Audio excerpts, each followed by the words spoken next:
All right.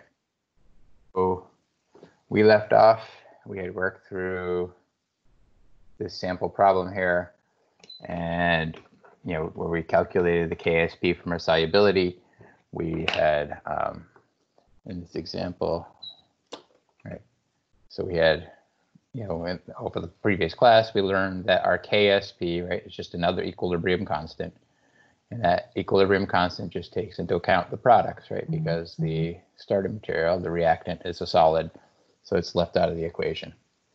And then, in this particular example, we were given the equilibrium concentration of the silver ions. And because of the equation here, right, we knew that we had, for every 2 moles of silver, we get 1 mole of the chromate ion. So we were able to calculate, using the equation down here, that the concentration of the chromate is essentially a half of the concentration of the silver. So we're able to calculate through that because of the equation there up above. And then we just simply plug that into the KSP equation, where, again, we have the squared that's listed here is because of the stoichiometry in the equation. So we haven't, again, bring your attention back to that. We haven't done that for quite some time, because when we were working with acids, everything was 1. So we kind of forgotten about it. So just recognize now, when we're moving back into solubilities, it's just like the original KCs, where we had to take into account the stoichiometry. And we plug in the numbers down below and then simply do the math. And we came up with a KSP of 1.1 times 10 to the minus 12. So that's where we left off. There's the sample problem. We'll switch over to the sample problem right now. And let's see. It's the sample problem with those shear.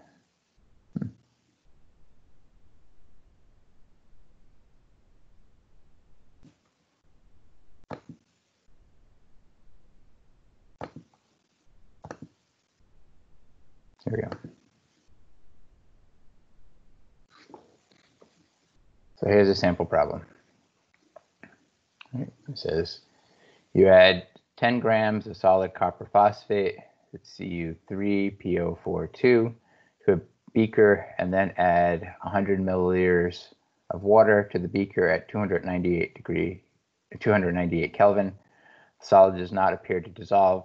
You wait a long time with occasional stirring and eventually measure the equilibrium concentration of the copper, right, in the water to be 5.01 times 10 to the minus 8 molar. What is the KSP of the copper phosphate?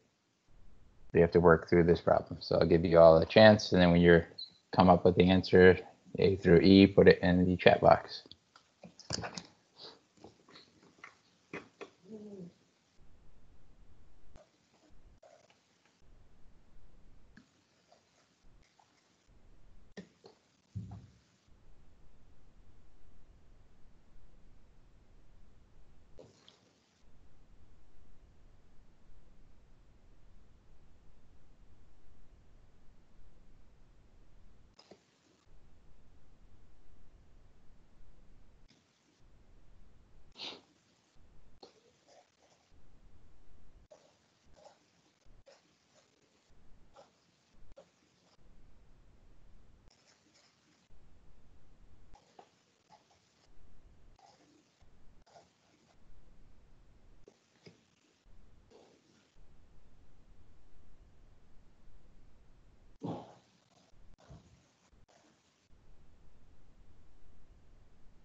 People still working through other questions?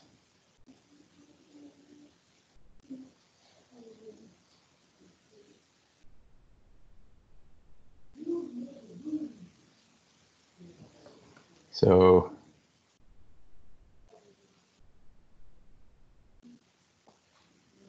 let me go through part of the problem here, right? If you're thinking about what this problem is, right? We have copper phosphate, Cu3PO4, 2 is dissociating, right? And it's dissociating to give us 3 copper 2 plus ions plus 2 PO4 2 minus ions. 3 minus ions, sorry. Right. And they're telling you what the concentration here of the copper is, right? We know what the copper concentration, this concentration here of the copper is, right, of this aqueous copper.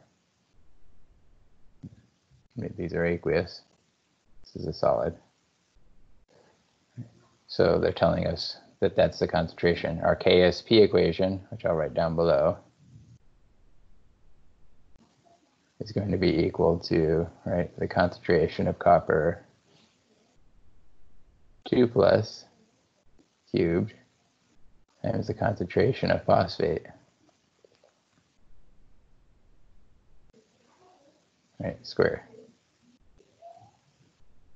Does that change anybody's answer? Because now you need to calculate the concentration of phosphate in order to figure this out. Does anybody want another go at it?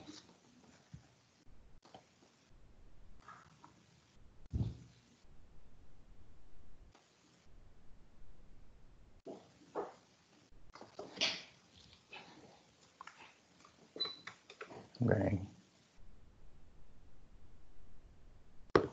So if you're then going through, right, so to figure out your phosphate concentration, right,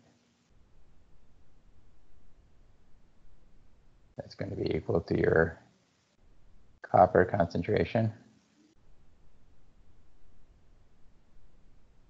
right, times the conversion factor of 2 moles of PO4 3 minus divided by 3 moles copper 2 plus,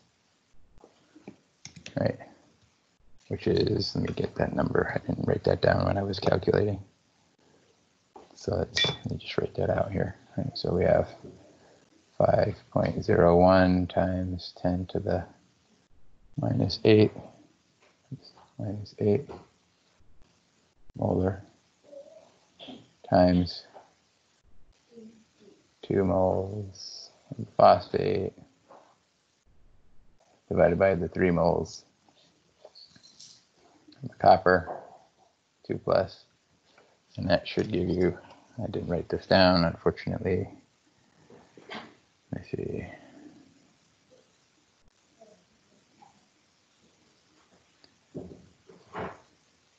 times 2 divided by 3. Right, so this equals the 3.34 times 10 to the minus 8. And then you just plug in the concentrations into the KSP equation, right? So you have our KSP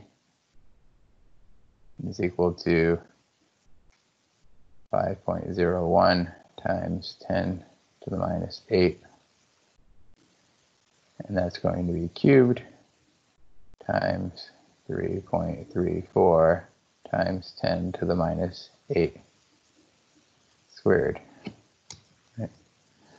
So if you take this and square it and multiply that by 3.01 times 10 minus 8 squared, and you end up with, what did I get here?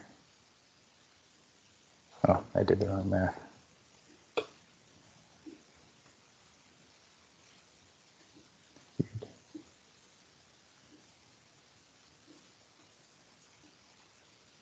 Why am I not getting the right answer? I just messed something up here.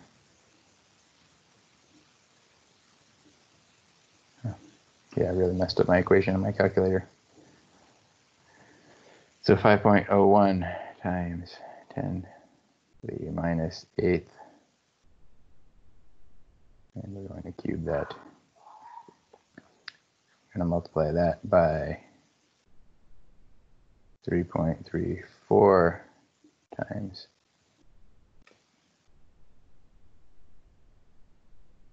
10 to the minus 8. Square that. Let me cube. Square that. And then that gives us, yeah, the 1.4 times 10 to the minus 37. There we go. So what everybody's getting, oops, 40 times 10 to the minus 37. All right, so that gives you E. Questions on that? Not everybody wrote answers out. We got our silent crew that sits in the background. Either I don't know if you don't understand or if you just are quiet. All right, so let's get back to the presentation. All right.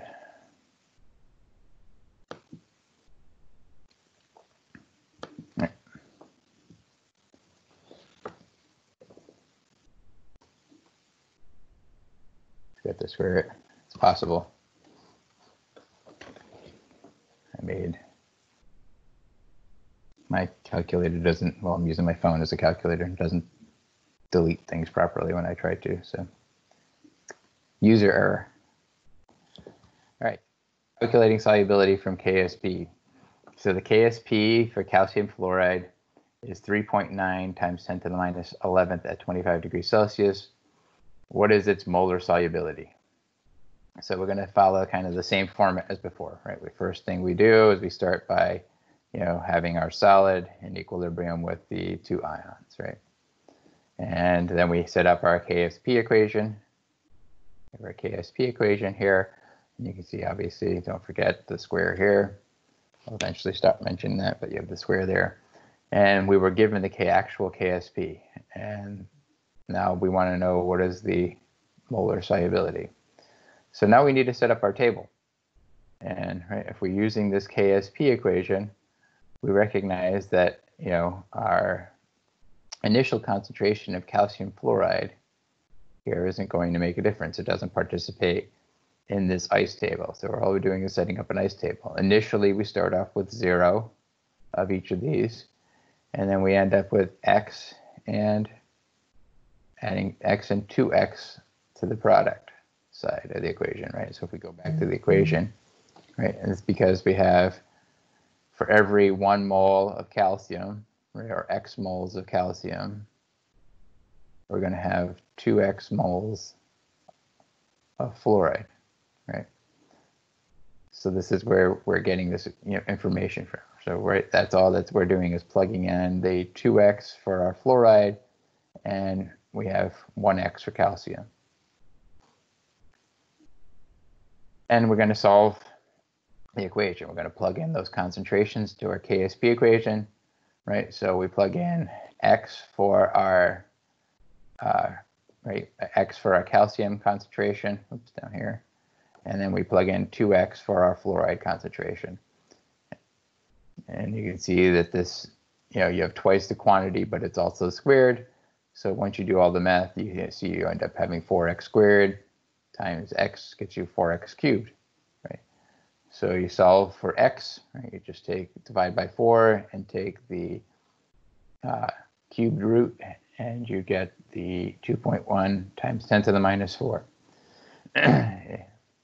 So if you want the answers in grams per liter, you're going to multiply by the molar mass, and this would give 0.016 grams per liter. So all they're doing is multiplying by molar mass, right? If you do that, you end up with your units, right? Because you're in grams per mole for molar mass, right? This is in moles per liter for molarity.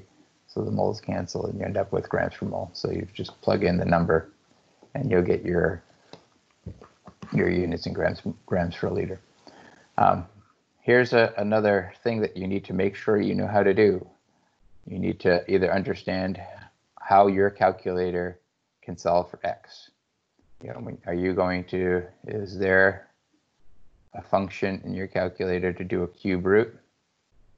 Or do you need to instead take and have your number, whatever the number is, and, you know, have it raised to the third power, right?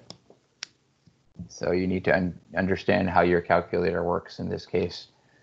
I recommend, why doesn't everybody just take a second and check your calculator, see how it works. I think it might be useful for everyone to know the way their calculator plugs this in. So take 3.9 times 10 to the minus 11th, which is, right, so let me do this, right? So 3.9 times 10 minus 11th equals divided by 4. Right, so you end up, we have the equation here is going to be x cubed is equal to 9.75 times 10 to the minus 12.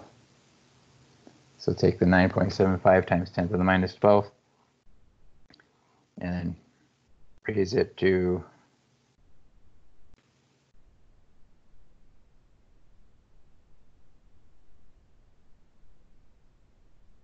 see how it figures out.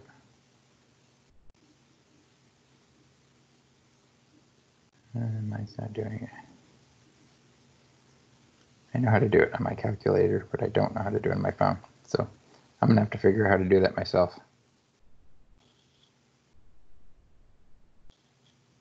And I don't have my calculator sitting on my desk at work. So make sure you figure out how to run through the calculations. I just learned that I'm gonna have to do that myself. So.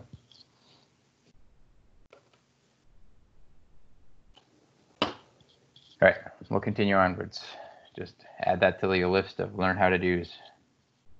All right, so this is the same exact problem, just going through and describing things in a slightly different way. Just tells you to recall that the solubility of a substance is the quantity that can dissolve in the solvent, whereas solubility product constant is an equilibrium constant. All right.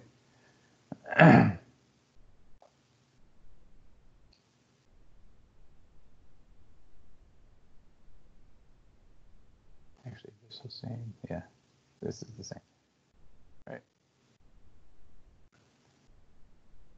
So to go from KSP, follow the steps indicated in figure 17.16, which we did below. You write the chemical equation, set up the ice table, then use the equilibrium constant expression. So in this case, we know KSP, and we solve for the concentrations of the ions. So you need to use this table, right? We're interconverting in between our KSP and our solubility, and either are in getting it in either moles per liter or in grams per liter, right? That was what the last problem did. So.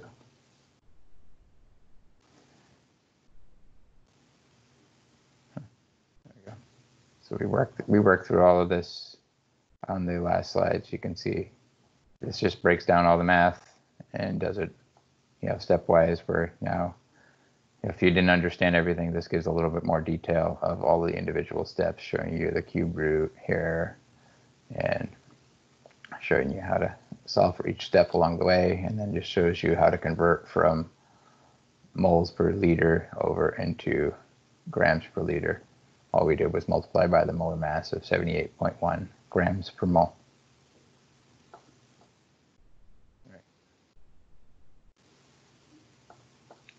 Right, and it basically states that if you reverse the calculation, you should be able to recalculate the solubility product, right? So if we take our concentration, right, you should be able to go through and do all the calculations because you've solved for, remember here, right? We've solved for x here.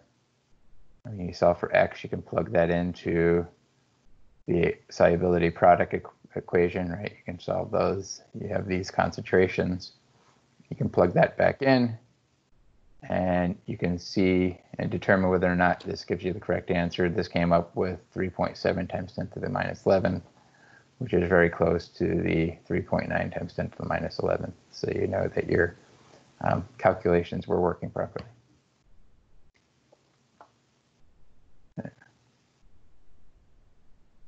Right. They also make one comment here, because we have a fluoride, it's the anion of a weak acid. You might expect hydrolysis of the ion to affect the solubility of calcium fluoride. And all they're trying to state here is, you know, if we go back, oops, this window up. They're just trying to talk about the fact that if you have now the fluoride ion concentration, remember, it will react with water and is in equilibrium to give us HF plus our plus hydroxide, right? So if you think about what's occurring in the upper equation, where we have calcium fluoride is being dissolved to give us calcium 2 plus ions plus 2 fluoride ions. Right. If we then take some of those fluorides, and those fluorides then react and give, produce HF, we're decreasing the quantity of fluoride on this side of the equation. You'd expect that this is going to shift the equilibrium over further. And what they're going on to say here is, because this Kb is extremely small at 10 to the minus 11th, that hydrolysis occurs is only to a slight extent, and that doesn't significantly affect the solubility. It probably does to a small extent, but not to any, very large extent. With the actual solubility, reported solubility is 0.01 times 10 to the minus 7th. And you can see the calculated that was 0.016, right? So we're close. All right. Factors affecting solubility. So the common ion effect. If one of the ions in a solution equilibrium is already dissolved in the solution, the solubility of the salt will decrease. So if we think of that previous problem, if either calcium ions or fluoride ions are present, then the calcium fluoride will be less soluble, right? So we're going to start talking about the common ion effect. Right? So if we have a calcium fluoride in equilibrium with the calcium 2 plus the 2 fluoride minus, oops, it's not plus, it's minus.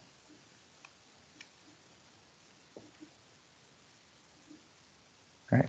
And if we already have in solution, if we have our beaker here sitting here, we already have some other calcium 2 plus salt sitting in solution. And then we add our calcium fluoride into solution. And we add that in as a solid. The common ion effect is saying, because we have calcium already in solution, that we're going to have the calcium fluoride as a whole is going to be less soluble, which makes sense, right? Because if we think about our KSP, right, our KSP is going to be equal to our calcium 2 plus concentration times our fluoride concentration squared, right? So and this is equal to a set number, and that number doesn't change because we already have calcium in there. That number stays exactly the same. So if we have a higher concentration of calcium, then the fluoride concentration has to be less, and the only way the fluoride concentration can be less is if the calcium fluoride dissolves to a smaller amount. All right, and this is just kind of, this table here is showing the molar solubility of calcium fluoride, right here, molar solubility of calcium fluoride, and versus the calcium concentration of sodium fluoride in solution. So this is, instead looking at a situation where we already have fluoride ions in solution, right? As we decide, when we have 0, right? When we have 0 sodium fluoride in solution, we get the highest solubility, right, of calcium fluoride in pure water.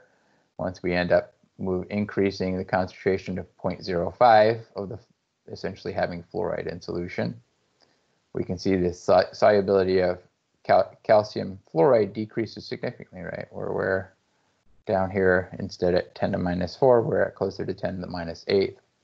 When we go to 0.1, you can see the same thing. 0.1 fluoride, we have, in between 10 to the minus 8 and 10 to the minus 9.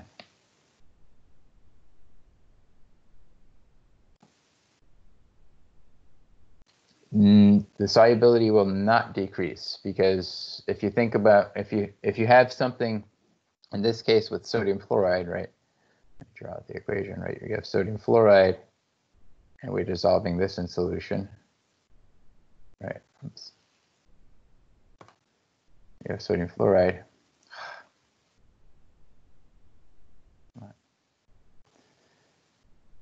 Oh, pen turned off. That's strange. Right. Our sodium fluoride is in solution. We end up with sodium ions plus fluoride ions, right? And this is where our fluoride ions are coming into play. If we added something else, let's say sodium chloride, right? Sodium chloride, then we would end up with, right, sodium ions plus chloride ions. And since neither sodium nor chloride are in the KSP equation up here, then they're not going to affect the solubility of calcium fluoride. So only when you're adding the exact ion in the KSP are you going to affect the overall solubility of the equation. Because remember, KSP is the equilibrium constant for the for the calcium fluoride to dissolve. It's not the actual solubility, right? The solubility we're talking about is, we have to go through, and where is it? Right? Where's my table? Back here. Right there. Right. So we're affecting, by having a common ion in solution, we're affecting the KSP, and that then affects the solubility over here on the other side. So the amount of compound that can dissolve is because we're affecting the ion solubility product constant on this side.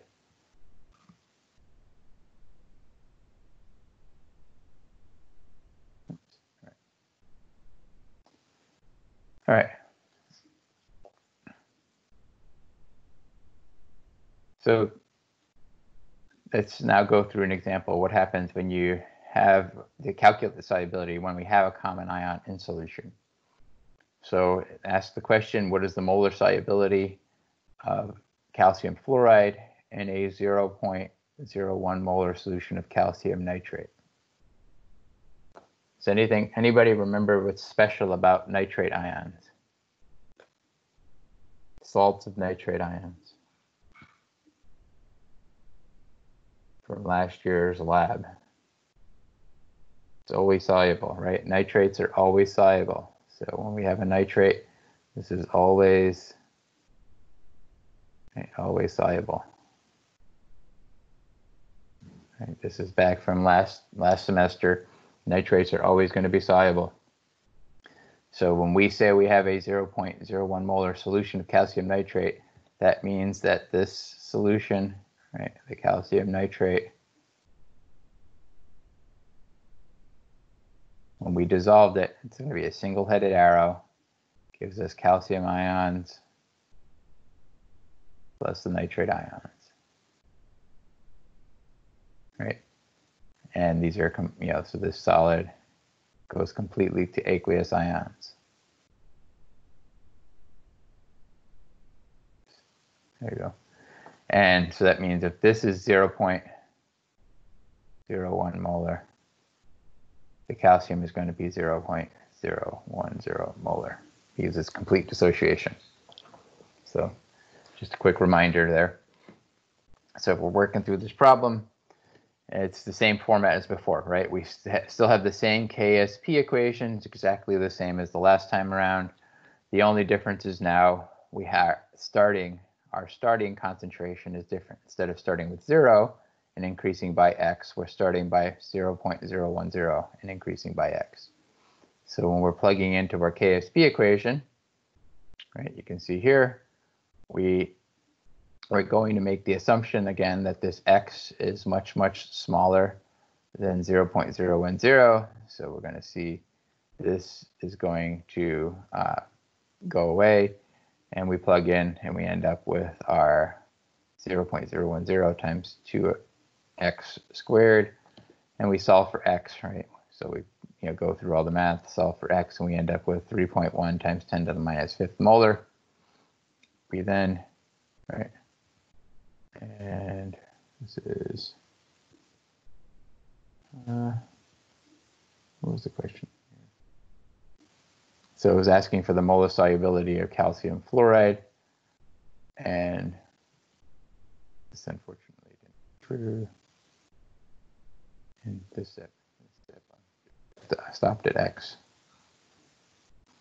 It didn't go through the next part. Oh well. Here's the other way it's described. We'll go through part B of the equation here. So you can see how we're solving the problem is essentially exactly the same way, as we just have a slightly different ice table to start with. So let's do the same exact thing now, instead with 0.01 molar solution of calcium nitrate, and then we'll redo the same problem with the 0.01 molar of sodium fluoride. Right, the common ion in the first case is the calcium ion. The common ion in the second case is the fluoride ion. Right, sodium ions are typically completely soluble as well. Right, so you're typically going to have, your sodium fluoride is going to show a complete dissociation to sodium ions plus fluoride ions. Right, so whatever concentration you start with of sodium fluoride, you end up with of sodium ions. All right, so we're going to use our KSP, which you get out of Appendix D again. The value of, because we have additional solutes, KSP is not changed. I already mentioned this. And then we're going to have the common ion effect. So we're going to see a decrease in our solubility. Set up our ice table, which is in the next step. So in this case, right, we're going to go through both of the different examples here. In this case, we have our calcium ions that we're starting with, again, with the 0.010. And we simply solve for this. We make the assumption just like we did in the last problem. And this is the individual steps of the math, which I'm not going to go through, but you solve and you get your x is equal to 3.1 times 10 to the minus 5th. So this is going to tell us the exact number of moles of a calcium fluoride that's going to dissolve per liter, right? And this is one of the things that, unfortunately, they don't go through, right? If we think about the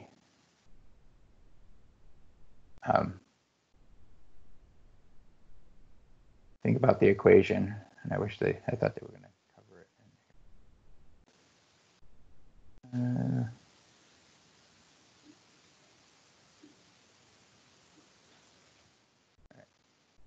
So with their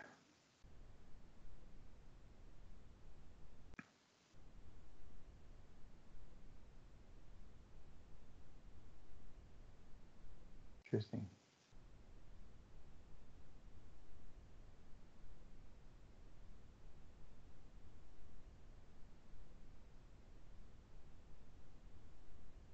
Just trying to understand why they're not calculating molar solubility. They're just calculating the moles out in the end here. Because they're asking, everyone understands what I'm talking about, hopefully, because they're asking for molar solubility and of calcium fluoride. And all they're calculating and giving us out in the end are the number of moles here.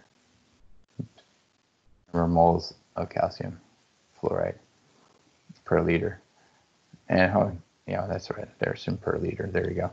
right? Because we have, if we go back to the equation, right, we have our calcium. I just want to point out something to everybody first. We end up with our calcium fluoride.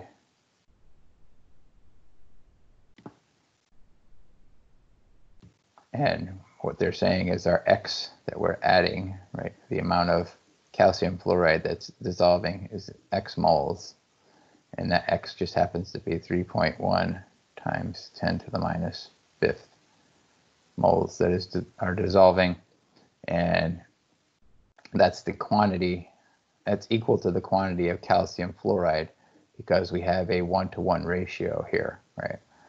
So because we have, X number of moles, so we have a 1 mole to 1 mole ratio, that our molar solubility is, this is in moles per every liter, right? We're just making, that's the assumption that we make based on the calculations that we've gone through here.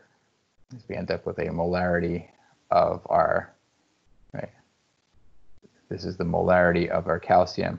So that gives us the same number of moles of calcium fluoride. So calcium fluoride solubility is also 3.1 times 10 to the minus fifth molar. So this is our solubility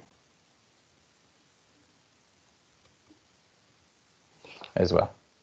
And that's what I just wanted to point out, that they don't describe exactly, because they calculate here and they calculate X, but they don't describe the fact that that X is exactly equal to the concentration of the calcium fluoride that's dissolved.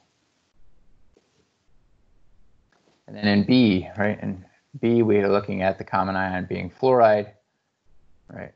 So we have our calcium, right, price table set up, right? We have our calcium fluoride, calcium ions, and our fluoride ions. And we know that we have 0, 0, 1, none, right? 0, it's all not there. We're starting with 0 of the calcium. We're adding X here, so we end up with X calcium.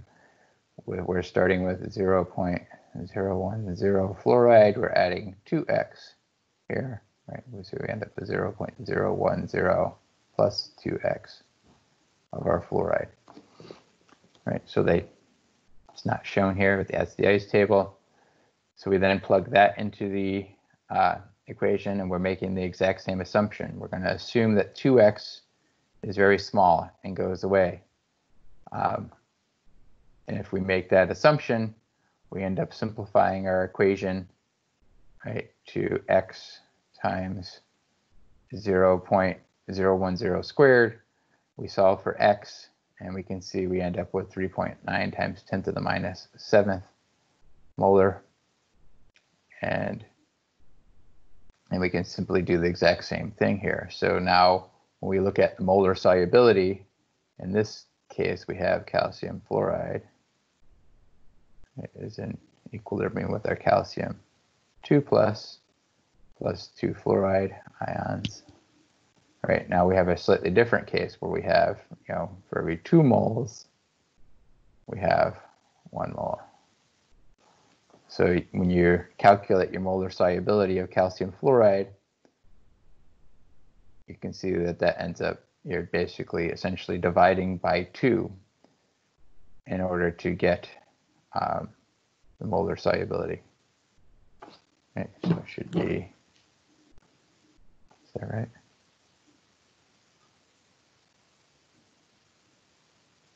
I'm sorry, this is not the right answer. That's not what I'm trying to get at. What you should be getting for molar solubility is,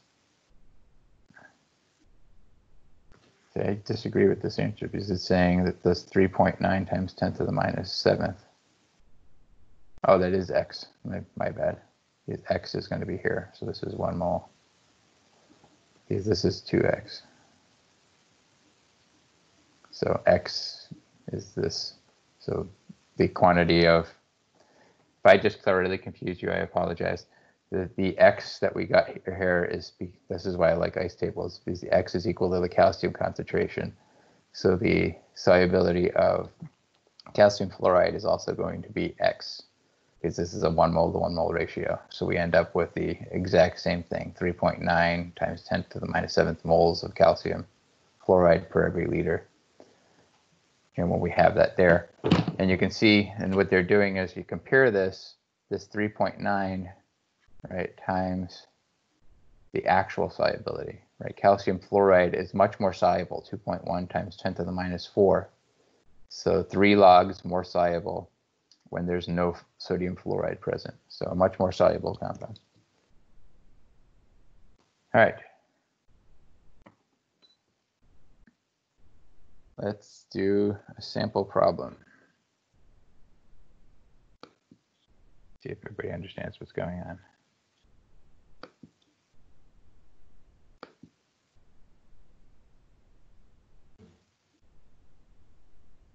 All right. It says of the 5 salts listed below, which has the highest concentration of its cation in water?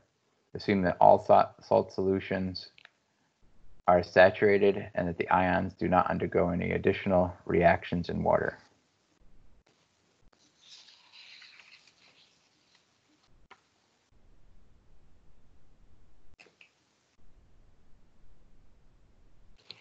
I think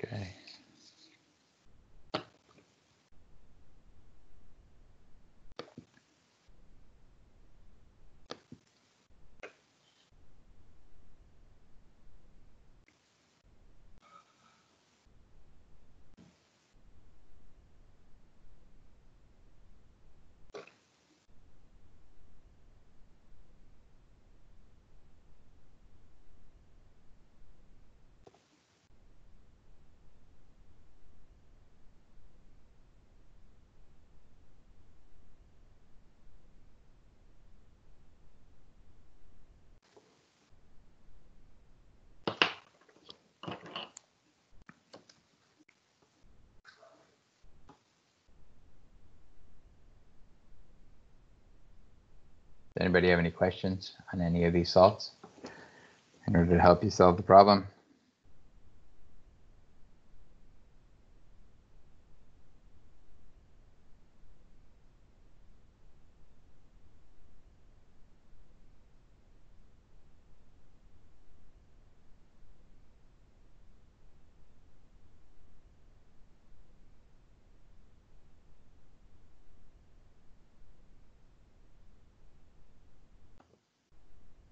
Do you need the periodic table? You shouldn't need the periodic table for this. You have the what's in parentheses after each of the salts, after each of the metals. Think about what this equation means. So if we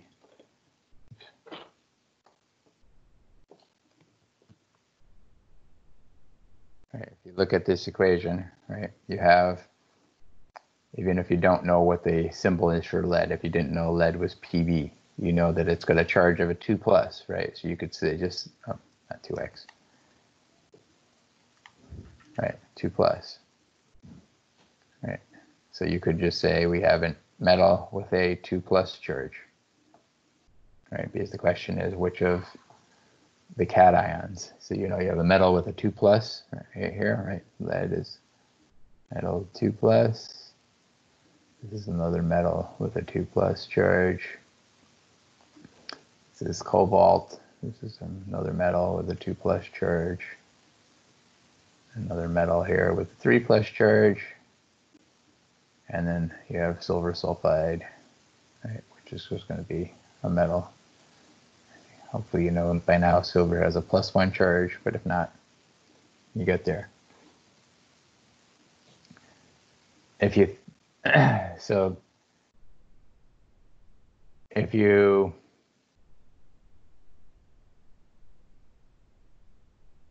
I see from the chromate perspective, you would need to know the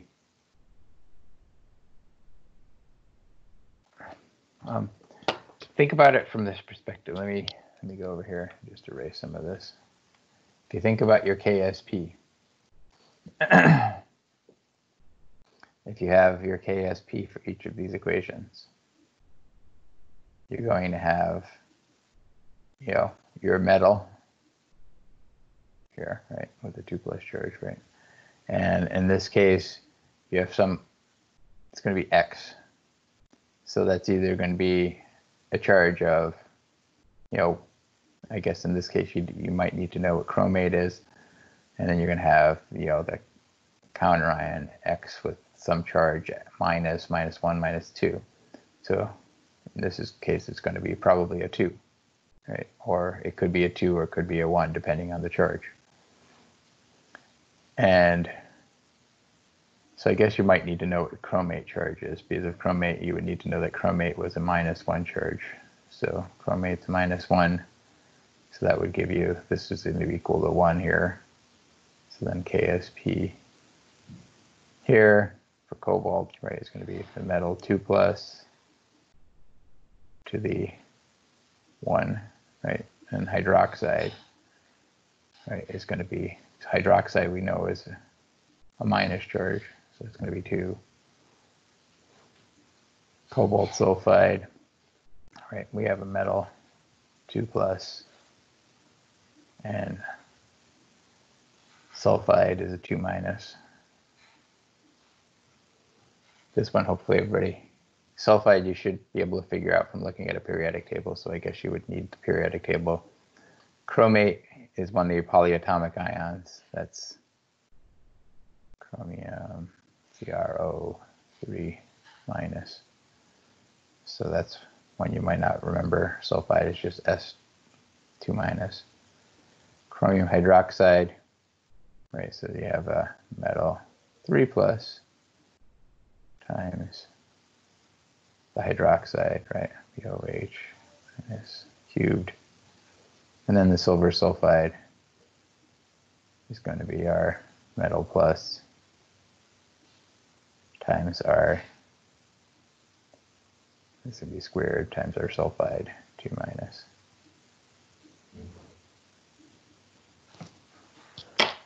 So now that you have those equations, does that make it easier? You don't really need to know the entirety of what the metal is.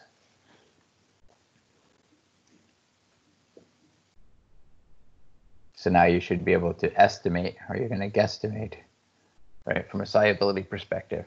Let's just stop and think about it abstractly. This is 10 to the minus 51.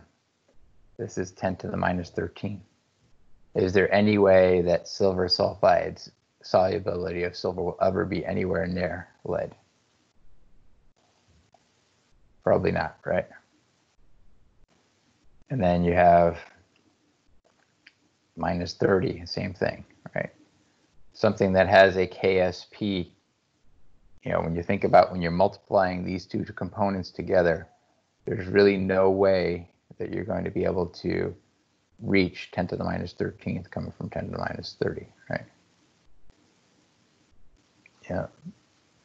Where you're really going to have to compare is really these two, right? Even 10 to the minus 2 is extremely large. So this is more of a common sense problem, thinking of what the magnitude of each of these are. So you have the same thing here, and since you see the equations are exactly the same, then it's likely going to be A as your answer. Does this make sense to everyone, or does anybody have questions? This is a time when you need to start looking at the numbers and recognizing the magnitude of the numbers. 10 to the minus 51 is an extremely tiny number. Why is it not C? Well, if you think about it from you have, let's see, maybe it could be C. Let's do X. So what you end up having here is, right, X squared is equal to 5 times 10 to the minus 22, right? Versus the ones above, let's just say this is going to be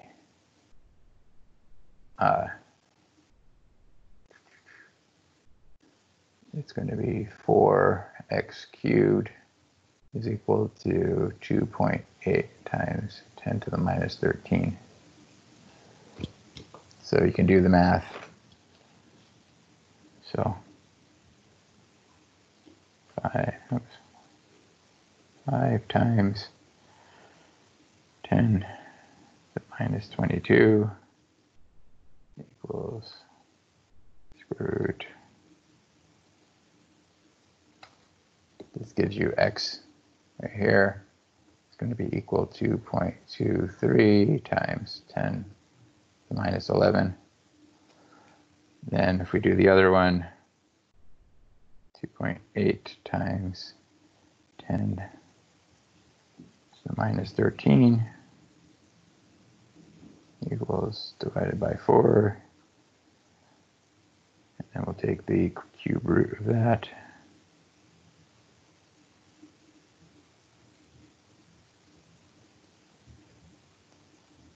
So we should end up with, in the first case, x here is going to be equal to 4.12 times 10 to the minus 5th.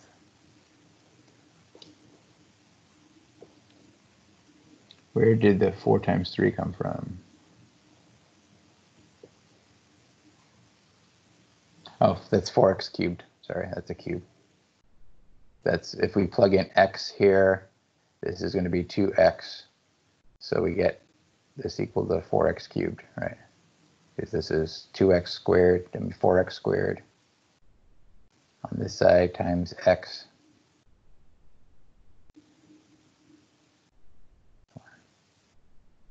Gives you 4x cubed.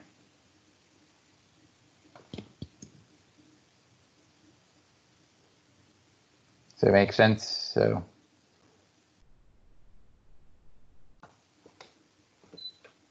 you need to be able to play around with the numbers and understand the magnitude of the numbers. A little behind today. All right, other questions? If not, let's do the next problem. I'm already behind. I think I skipped this last problem. Let's do this one problem here too. So consider a saturated solution of Ma3, in which M is a metal cation with a 3+ charge and A is an anion with a -1 charge in water at 298 Kelvin. Which of the following will affect the KSP of the Ma3 in water?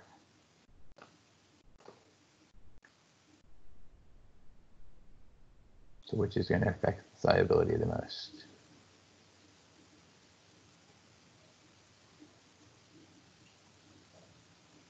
Oh, circle all of them that will actually affect the solubility of KSP and the KSP of Ma3 in water.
I don't like this question.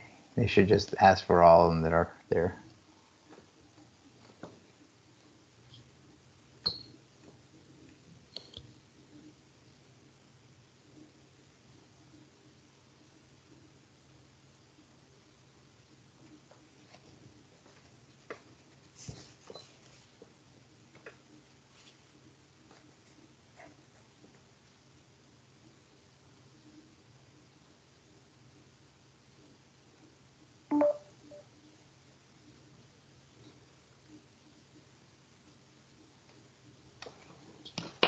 right, so got a bunch of answers here.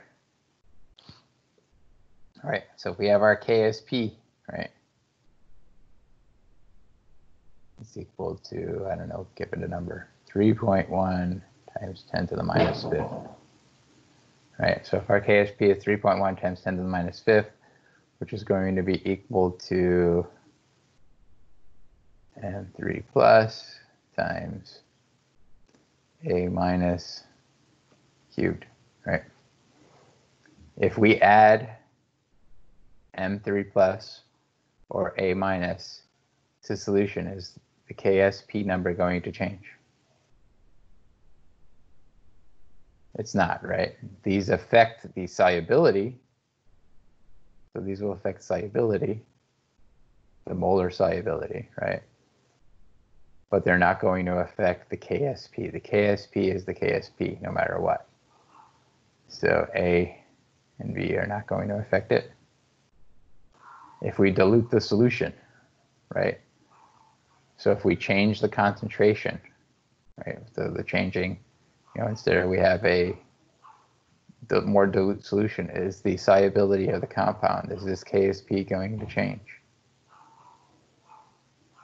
It's not as well, right? The KSP stays the same because all we're doing is affecting the right-hand side of the equation.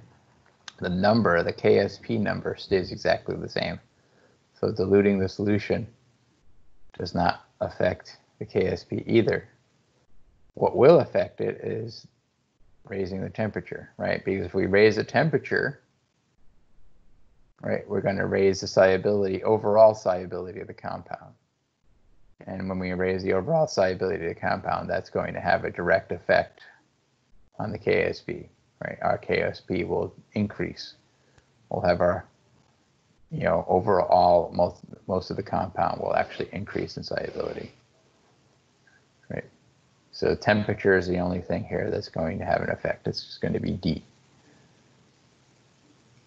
Like the others appear like they would have an effect, but they're only affecting the overall, the solubility side. They're not affecting the equilibrium, right? This is a constant, right? It's solubility product constant,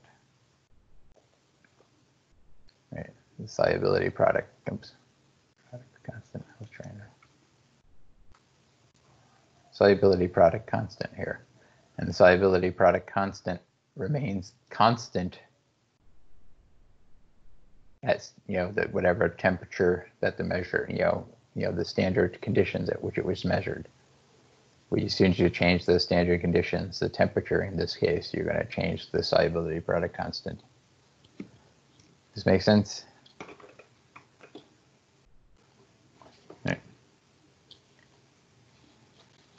All right, let me go back to the slides really quick. We're a little further behind than I want to be. Let me see, where are we? Oops. What slide are we on? Just checking.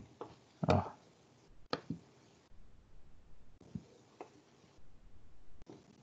We're on slide 83 of 101. The rest of this material will be on the exam. We're taking too long on the problems. Let's see how much more I can cover in another minute. All right, pH affects solubility. If a substance has a basic anion, it will be more soluble in an acidic solution.